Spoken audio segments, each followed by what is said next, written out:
The Los Angeles Lakers have finally set a date for LeBron James' much-anticipated re-evaluation. Lakers fans have been anxiously awaiting updates on their superstar, and now we finally have some clarity.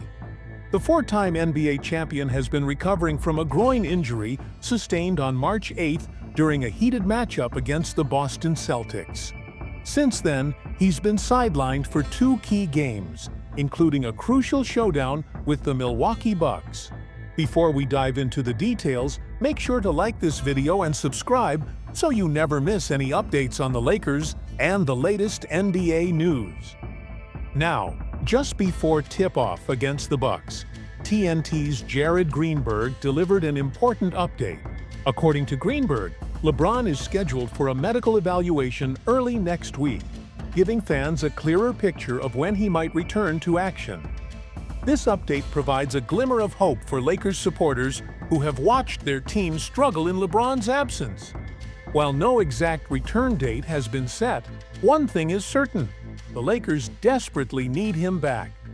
Since his injury, the team has failed to find its rhythm, suffering back-to-back losses, including a brutal 126-106 defeat against the Bucks.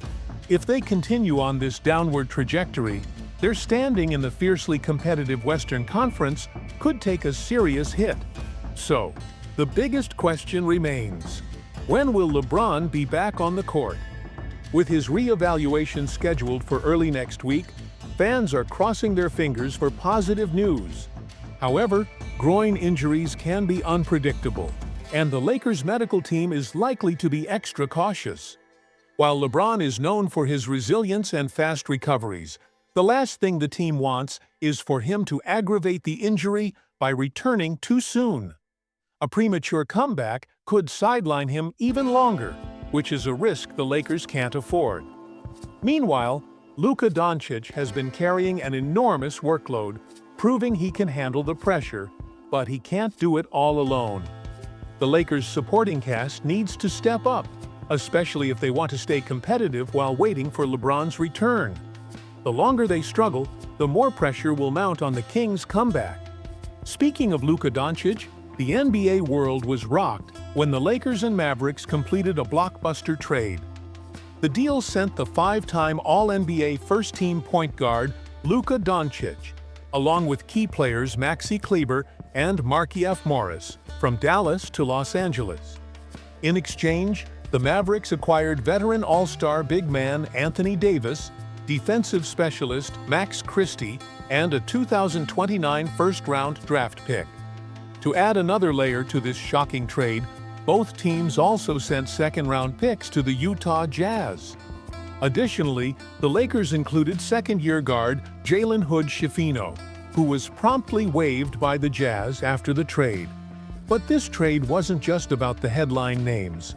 There were plenty of moving parts behind the scenes. ESPN insider Shams Charania recently revealed how the deal came together in an episode of the Young Man and the Three podcast.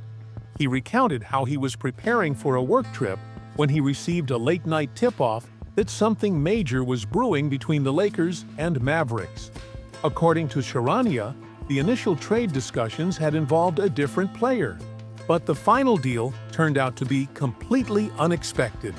This last-minute twist took everyone by surprise, highlighting just how unpredictable the NBA trade landscape can be.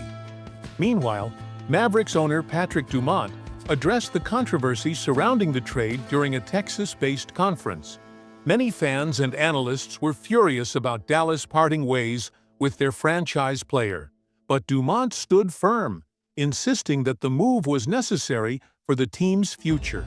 He emphasized the importance of thinking long-term rather than making short-sighted decisions based on public reaction. Despite Dumont's confidence, not everyone in the Mavericks organization is on board.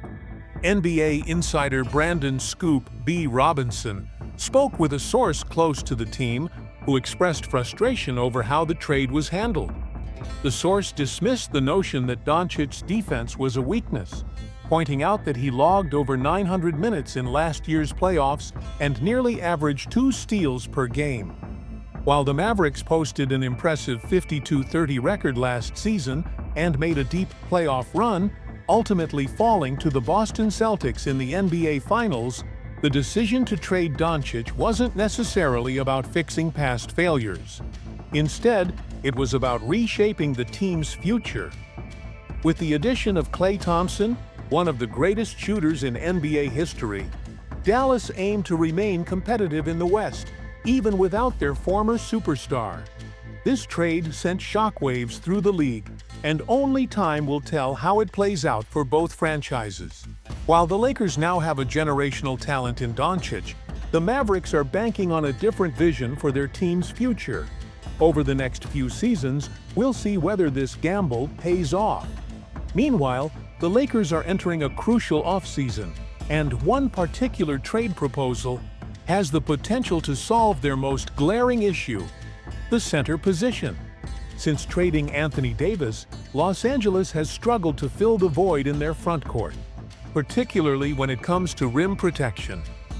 While Jackson Hayes has stepped up as the team's starting center, his inconsistency has made it clear that the Lakers need a stronger, more reliable defensive presence in the paint. According to Bleacher Report, one trade scenario could see the Lakers acquiring young defensive standout Walker Kessler from the Utah Jazz.